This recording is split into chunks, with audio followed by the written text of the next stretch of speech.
Majlinda Bregu ka nisur karrierën e saj si gazetare për të vijuar më pas me politikën, ku për disa vite rresht ka mbajtur poste shumë të rëndësishme. Ato që e njohin nga afër e dinë se Majlinda është tip shumë i hapur dhe shtrin dorën e ndihmës për çdo që mundet ta ndihmojë sadopak ose t'i jap një mundësi në jetë. Për disa vitesh ajo jeton midis Shqipërisë dhe vendeve të rajonit ku ajo punon. Por sot, familja e Majlindës dhe 2 motrat e saj janë në zi, pasi kjo ditë ka sjellë lajmin që ato asnjëherë nuk do donin ta dëgjonin.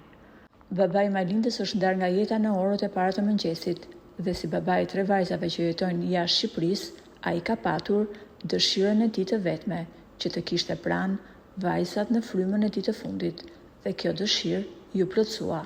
Majlinda me 2 motrat që jetojnë po ashtu jashtë Shqipërisë kanë ardhur pranë babait për të qëndruar ati pranë. Ish-deputetja ka postuar një foto ku dora e babait të saj është shtrënguar me duart e vajzave të tij.